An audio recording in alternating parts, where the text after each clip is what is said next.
Fairchild brought in a great offense this spring, and something that all the guys bought into, and we're very excited to get back into it come camp. What do you like about it? Just a variety. We have a lot of different stuff that we can do in the field, and we're not, you won't see just one basic thing out of us this year. You'll see, you might see a pistol one play, we might go spread another play. It's just the variety in his offense that he brings. What impact has that had on you in terms of what you had to study and mentally prepare for? It's had a very big impact. It's not that much different than the offense that we ran last year. Well, as far as like the route tree and everything goes, but as far as terminology and everything else, it has been a difference. Coach Fairchild talked about how you guys kind of have a diversity of skills, each one of you. How important is that to kind of have that diversity in a receiving corps? That's very important because you won't expect just one thing out of the whole receiving corps. We all do stuff different, whether it's DJ catching the screens or me catching the deep ball. You never really know what's gonna happen, so that's something that'll help us and keep defenses on the heels. Tim, what's that urgency like around the locker room after last year's season?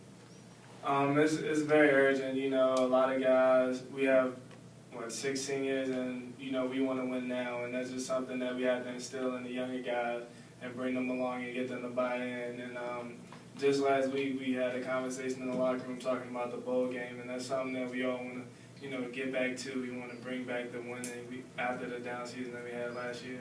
Were you surprised last year? Because you guys had the 4-8 season in Coach Lemon's first year, then you really came on. And were you a little bit surprised in last year's result? Yeah, definitely surprised, but I feel like it was always little things here and there that kept us from winning, and that's something that we have to get over the hump to start winning this year. When little things like that crop up, how much of that's just focusing on doing your job? It's a pretty decent amount of just focusing, being in the right position at the right time. So that's just something that we all have to, focus in on this upcoming camp and this season. What adjustments have you personally made to improve that? I've definitely been taking care of my body more than ever this summer, and because the past couple of years I haven't been, healthy and playing every game this season. So it's just something that I really focus on, just staying healthy and just being able to be out there on the field each and every game. Henry talked about the energy level and the swag looks like it's back. Do you see that as well? Yeah, I definitely do. It's very exciting getting out there on the field each and every day and just competing with one another. We might go out one play and then after, we coaching each other up. It's just something that, you have to have as a team, just that competition and be able to help each other out as well. You had a stretch throughout the year during games where you had 2 quarterbacks at times. How important is it to maybe have just one and try to stick with that? As a receiver, trying to get used to one guy. It's very important just having one guy because that's when chemistry is involved. When you have that one guy, you know where you need to be and how the ball's going to come out. But having 2 guys, it kind of complicates things, especially if they're going in, every other series. It kind of throws things off because no quarterback is the same. So just having that one guy definitely help us, and we get used to him, and chemistry and everything else will just flow.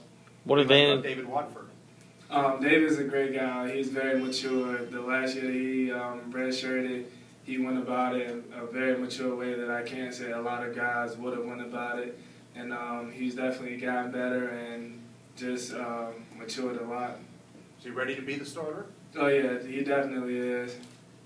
Tim, was chemistry negatively affected last year because of the rotation? I wouldn't say negatively affected, but it definitely, affected things here and there. How? I guess just knowing, like I said, where to be and how the ball's gonna come out and how to help a quarterback. And I guess just being in the pocket for the lineman, it might have, I guess it threw things off with some of the linemen. Just knowing how long to block or where the quarterback's gonna be in the pocket. Does it have a snowball effect where different guys are trying to get on the same page and then they can't, and then that just snowballs? Yes, I feel like that's probably what happened last season. So when you saw the schedule and you saw BYU and Oregon, start the year? What went through your mind? I was excited. I call them money games. You know, those are games that you want to have on your schedule, the games that you look forward to. And even you can throw Clemson in there, just having them at home. Just very excited, you know, what a smile on my face. And that's something that you want as a college football player, to play some of the top colleges in the country. Coach Fairchild talked about developing an attitude and an aggressiveness, particularly in the run game. Does that attitude also trickle over to you guys as receivers? And what's the passing game? What kind of look is that going to take on for you guys this year? It works hand in hand, you know, because if we have a aggressive and tough run game, then we'll be able to, you know, open it up downfield in the passing game and vice versa. So that's just something that, you know, us receivers have to take in as far as blocking and running routes. And, you know, I'm a pretty aggressive guy, so, you know, I love being in there in the run game, and it's just something that we can help the team do towards winning.